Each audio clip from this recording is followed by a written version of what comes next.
The topic which we are discussing today is a bit different because in the entire TS formation paper, we are discussing every topic concerned with Telangana, whether geographically, politically or socially, economically.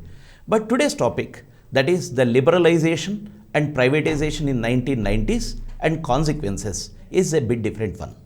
How it is different? Because liberalization is not a regional phenomenon, or globalization is not a regional phenomenon. We would like to discuss things with the global perspective, how the things are unveiling at the global level, and what is the impact of those things in India, and who are the agents, who are the people who are bringing in reforms in India, then what is the impact on United Andhra Pradesh, in which Telangana is part. So, this liberalization, privatization and globalization, in short we call it as LPG. Don't think that it is liquefied pressure gas. This is liberalization, privatization and globalization. This LPG is very, very important phenomena in the context of Indian economy, because whatever we are discussing today, like in history, we have some cut points. For example, pre-independence or post-independence. In the same way, or you can understand, we discuss things pre-globalization, post-globalization. Pre-globalization era or post-globalization era means what? The entire economic structure, economic scenario, economic aspect of this country is changing post-globalization. And we would like to see today what is the impact on Telangana. So, the topics we are going to discuss under this is the emergence of regional disparities and imbalances in political power, administration, education, employment, agrarian crisis and decline of handicrafts in Telangana, and its impact on Telangana society and economy. Imbalances in political power or administration and all these things, though we are discussing the topics like this, we'll be going in depth about all these topics, like we'll be talking about the sectors, how the reforms are taking place. Before talking about all these things, I would like to explain the conceptual aspects of this one. So, what is globalization? Globalization, as we understand, global means the world. Globalization is nothing but it's a crisis management to retrieve the economies of the developed countries. See, in history or philosophy, to which sort of historical school you belong to, you can use such words. For example, some of the historians, some of the people who write history say crisis management to retrieve the economies of the developed countries. Instead, they say economies of the imperialist countries or economies of the first world, means all advanced countries, economically developed. So, these countries were undergoing a severe depression. They were into crisis, one crisis to other. It was a regular chain happening the world over. If we look at the phenomena of globalization or global economy, generally what we feel that it is expanding. People think that economy is expanding, you are opening new markets and everything. Post-World War, there is no war because the crisis is over, only trade is happening. This is a false notion majority have. Now, if we see post-World War scenario, there was a boom. Boom means because to rebuild the economies of the countries which suffered heavy losses in the World War, the restructuring was happening, that rebuilding was happening, and it helped to what you call lift the economic condition of US like countries. So global boom was there. It was a boom, post-World War boom was there.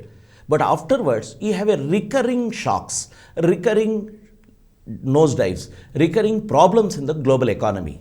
Why do I say recurring? Recurring means the crisis will happen again and again. After one crisis, you will see another crisis. Because capitalism binds the whole world into one chain or into one unit. When the capitalism binds the whole world into one unit, what will happen? Any crisis happening in any part of the world, in the developed area or developed country or first world country or imperialist country, that will impact the economy of the other region too. This is the general principle. In this aspect, if you see post World War, after a brief boom, the oil shock of 1973, shock. Oil shock means there is a big, I'm not going in detailed aspects about all these things because it takes a lot of time. Just remember all these things and you can just name it and say that this is the reasons of the globalization. Then collapse of Bretton Woods agreement on fixed rates. See, we had different practices. Bretton Woods agreement is there and World Bank is there, IMF is there. All these are international institutions or agreements. TRIMS, you might have studied in economy or international relations, TRIPS and TRIMS. All these things were there which are related to the economy, trade and global markets. So, next, 1980-81 there was a crisis. Then again within 10 years, 91-92 there was a crisis. Then we see a huge change in the entire political scenario of the world with the fall of USSR, disintegration of USSR. Once USSR got disintegrated, the whole world economy is restructuring again. So, politically there is a big fallout. Militarily there is a big fallout, like we don't have Warsaw Pact after this. And in this continuation, you can see the whole crisis is again recurring. Next, Southeast Asia crisis. There was a huge crisis in economies. On one good morning, a bank will go bankrupt completely. A country's economy will nosedive. In Latin America, devaluation was at a higher stage. Inflation was too high. All these things were happening in spite of we feel that there is no war and the global economy is fine. World Bank like organizations, IMF like organizations were bringing out many reforms time and again to make these things settled. Means to come out of crisis, but they couldn't succeed. In countries, many countries in Latin America, they have brought out some reforms like Structural Adjustment Program. They call it as SAP, S-A-P. This Structural Adjustment Program could not succeed and you had its fallout in many Latin American countries with highest rates of inflation and economies were nosediving. So these are the crises. So this continuous crisis should be stopped. So IMF, World Bank or Bretton Woods or all these things are finally coming on to WTO. I am talking about WTO, World Trade Organization. Before World Trade Organization, there was a huge effort or talks, deliberation between the countries to make WTO possible. And all these things in the direction of globalization. Before WTO, there was Dunkel draft. Based on this, again, WTO was being formed. Doha talks. Doha, there were talks on this WTO formation. So all these things are happening in the global scenario. So globalization is not a simple phenomena. It is an effort. It is nothing new. Capitalism's last phase, this is recent phase, is globalization. They are trying to, through World Trade Organization, or the instruments coming through WTO, what they are trying to do is to force open the markets of the world, all the sectors of the world to capital, so that there will be no restrictions of capital, for capital to enter into any nook and corner of the earth. That is basically globalization. It will help some countries, it will destroy some countries. Who will get helped? Who will get boosted? Who will be destroyed? It all depends on the political nature of the state and strength of the economy of the country. So this is globalization. After globalization, I have explained globalization at length because you will have a question in social issues also. What is the impact of globalization on so and so sector? Impact of globalization on industry. In one of the civil services examination, general studies, they have asked what is the impact of globalization on women? So understand globalization and apply the phenomena in Indian context. So next, what is liberalization? Liberalization in the word itself is liberal, means no restrictions. Abolition of restrictions on commodities or services, TRIPS and all those things I talked about, between different trading nations or countries. This is liberalization. Means there will not be any serious restrictions for many of the trading countries, participating countries of WTO on trade. So market will be forced open for all the countries, trading countries, with all restrictions. Of course, all said and done, this is laissez-faire, means free trade practice, is always having bias towards the imperialism, whether it is the capitalism of mercantile capitalism type, or in the latter capitalist industrial capitalism, or last phase of capitalism, which is many of the scholars call it as imperialism. So always, though you say that it is free trade or fair opportunity, it is never fair, or it is biased towards one or some of the group of the countries who are strong economically. So abolition of restrictions is the essence. Deregulation of the industry, end of the license Raj, all these things we were talking about. What do you mean by deregulation? There will be no rules. Means you can have your say when you are coming with an what you call your industry, and there will not be many checks from the government side. Means licensing, there used to be some 10 or 15 licenses, labor license, professional medical license, sanitary license, or trading license, or municipal license. All these licenses will go at one way. That license Raj they used to call. Means if you want to start an industry, you have to undergo the pain of going and applying for all the licenses, and you are not inviting the investment or capital easily. Means they have to work on different things before investing. So by ending this, you can invite many investments. This is another understanding of liberalization. So all these things are being done under the guidance of the world economic institutions, global economic institutions like IMF and World Bank. So the essence of this is capital-centric growth.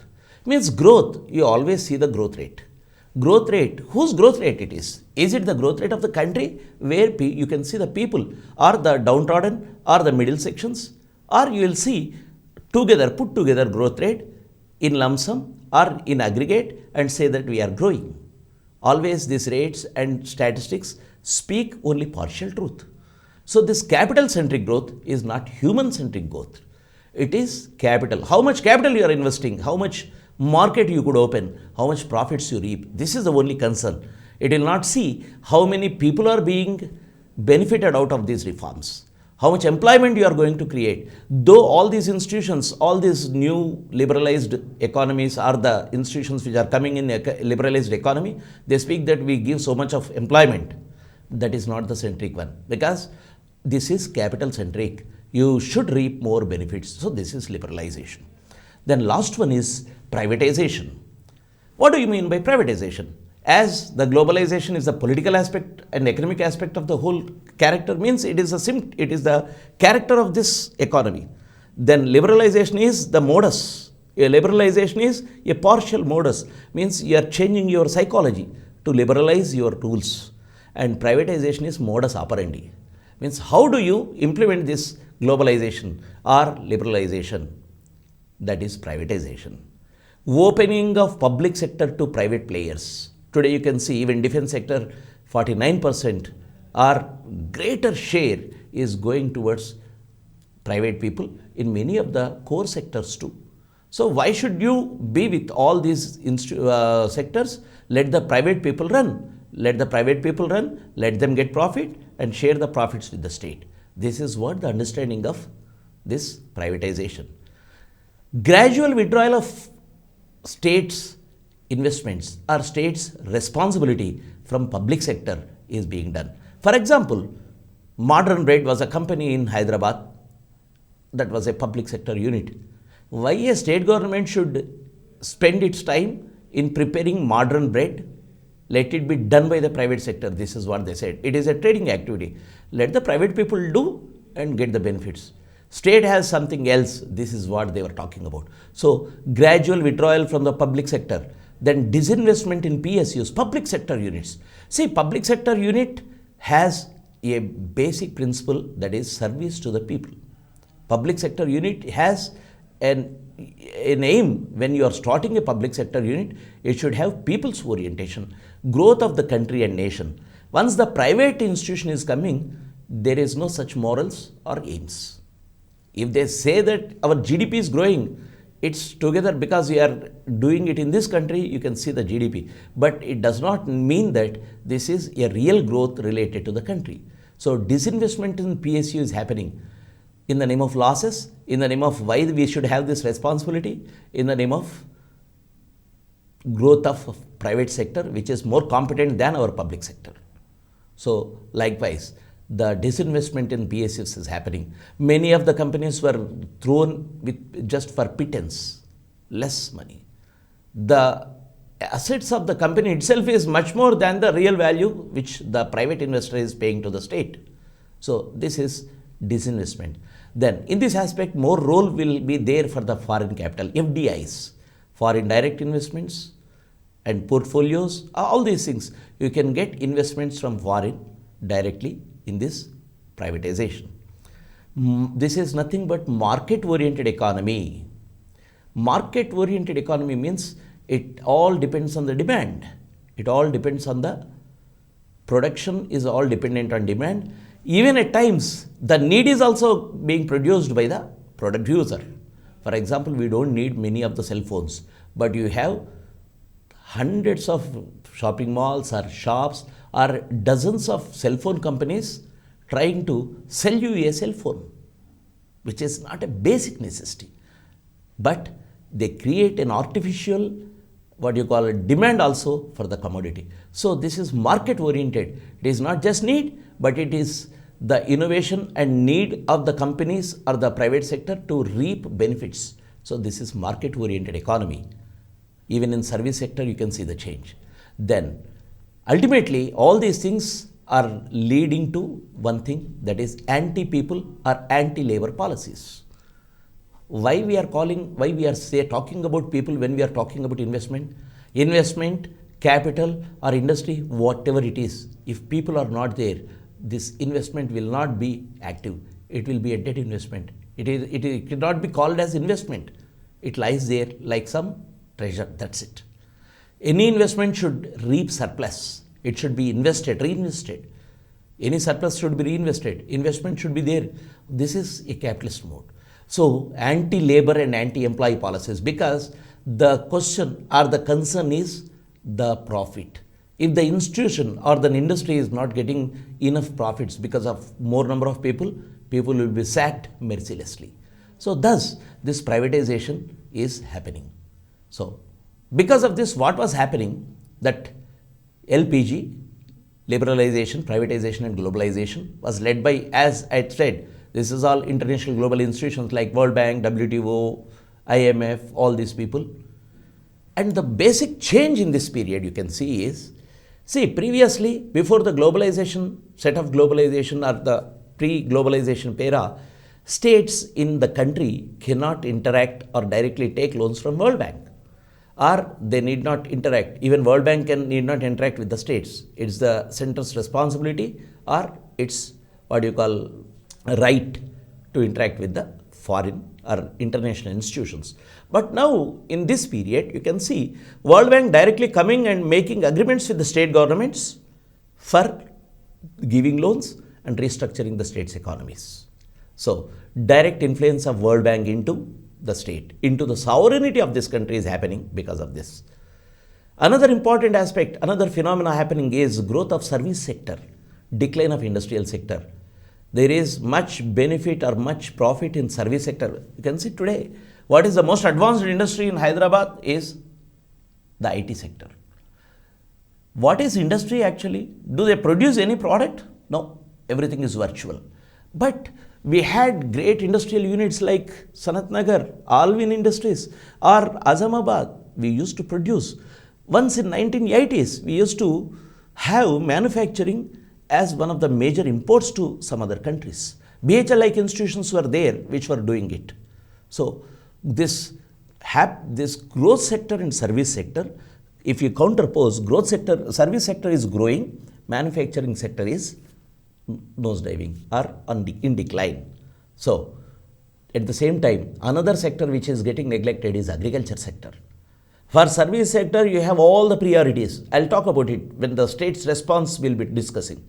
But for agriculture, subsidies, every day, whatever subsidy you give, we say that is a free lunch. As if it is the peasants who are at the mercy of the people or the government, and the rest of the people who are not agriculturists are showing some mercy on the agriculturists by giving subsidies. That is why Agriculture sector was also a big sufferer in this period.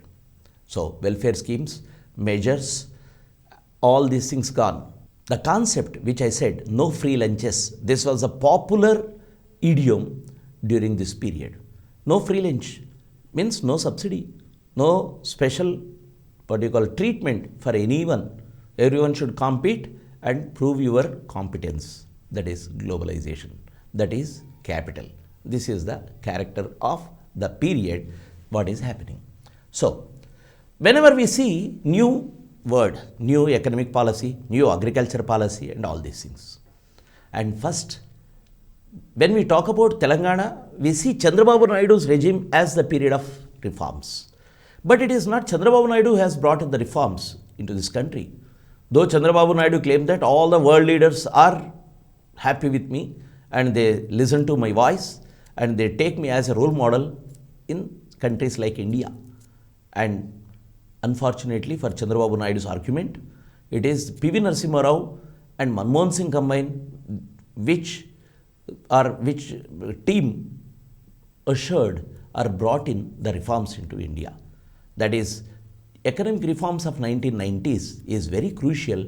After this, the whole scenario in the economy or economic sector has changed. So, new industrial policy is coming in 1991, that is relaxing the licensing procedure, global linking of global capital with Indian capital, then to achieve production levels, becoming competent level, and permanence in employment. They are saying, though they said permanence in employment, actually what has happened in the process is non-permanence of employment. So, reduction of losses in PSUs, all these things are part of new industrial policy. This new industrial policy has brought in some of the important aspects, that is how the industry should function, how the industry should be run by the government. That is, as part of privatization, things are happening. And next is new economic policy of 1991. Manmohan Singh was the finance minister. P.V. Narasimha Rao was the prime minister. So Manmohan Singh as finance minister has brought in many reforms. When Manmohan Singh was becoming the prime minister, in the beginning days, within months or days, everyone was talking about one thing, that is, see the greatness. An economist is heading the department today. That economy or finance or our economy will be in the hands of an able man who is none other than a professor who teaches economics in D school, that is Delhi School of Economics, Manmohan Singh. So Manmohan Singh as finance minister, and we had new economic policy. This new economic policy has really brought in many important changes in the entire country. So, neglect and decrease of number of PSU. Neglect means the investments which are needed will not be given to the PSUs. Neglect, they will be completely neglected, they will not be given any of the subsidies, or they will be completely ignored. They will not touch it, they will be, that will be left to its natural death. This is about the public sector. This is part of your economic policy. Withdrawing the state's role in many sectors and bringing in private parties or private players into all these sectors. That is the essence. So, this liberalization, privatization and globalization has spread to many fields, and especially in the field of education, healthcare and employment. Why? Education and healthcare. These two are very crucial departments. Education, you are investing on a generation or a succeeding generations together always.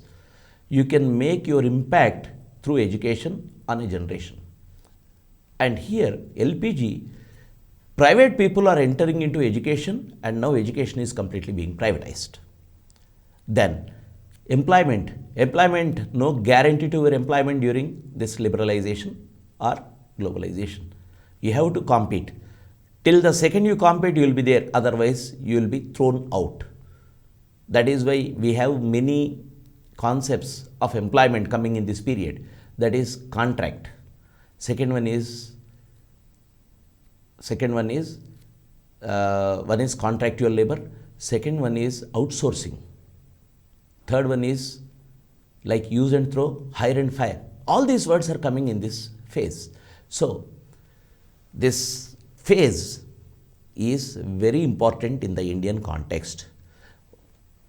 Here, speedy implementation is very important. Central government under P.V. Narasimha Rao was for speedy implementation, but many of the states are not ready to implement these reforms. When we say economic reforms, when we say this globalization, at the outset, when we see globalization, it looks something very beautiful. Means everywhere the capital can go, everywhere you can provide an opportunity for employment and all these things. But in reality, what will happen? You will see in the next unfolding minutes. So here, only few states were responding. And it's not the question of response also. Some of the states having some advantages got or caught hold of the opportunity of this globalization. For example, AP is one. The other one is Haryana-like places where Gurgaon-like areas are the now hubs of this economic reforms. Then Bangalore-like cities. Show me in the entire country how you have so many cities, but these three places are the showcasing models or showcasing things for globalization. So in this background, Andhra Pradesh, United Andhra Pradesh, has become an experimental ground for World Bank. Why they have chosen Andhra Pradesh? Why not some other state? There are two reasons. Though I am not giving in this PPT, I have read about these things. Why World Bank is serious about Andhra Pradesh? It's because Andhra Pradesh has different characters. One is left-wing extremism or Naxalites are there. Second thing is a big political class is there which will support World Bank. So these two contradicting things are there in Andhra Pradesh. In this background, what has happened?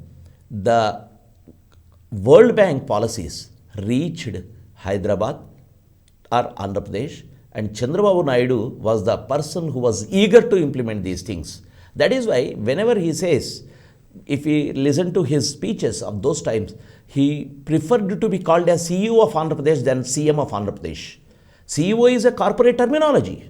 When you are using corporate terminology, it is to show that I am strict in implementing the World Bank reforms. That is what Chandrababu Naidu did. He sent signals by saying such things. And P.V. Narasimha Rao, Manmohan duos initiated reforms. In their period, definitely, since they are unleashing or unfolding or introducing, they will be promoting it. But on the other hand, after P.V. Narasimha Rao regime, what is happening? It's a coalition. Coalition politics is the main character of this period. Starting from 1990s onwards till date, you can see 1980s till date. This coalition politics is also very important at the central level. So coalition politics is another factor which helped for this LPG becoming implemented or LPG being implemented in Telangana or other parts of the country. So what Chandrababu did was, he brought in an USA agency, that is McKinsey company, to prepare a draft to change or to enter into the new era of globalization, that is McKinsey and company. It's a private company. You see, the fate of the people is being put in the hands of a private capitalist company that is US based by the elected leader. Don't you see a serious problem in our democracy in that way? So a foreign company dictating terms of your growth, of the model of your growth. So this is the bad thing. So McKinsey company brought out a document known as Vision 2020, and January 1998, he declared that implementation of Vision 2020 will happen. 2020 means till 2020. So to implement this, Chandrababu Naidu has created 14 task forces. Thus, now the ball is on roll. The chariot is on roll. That is globalization, privatization and liberalization are happening in Telangana.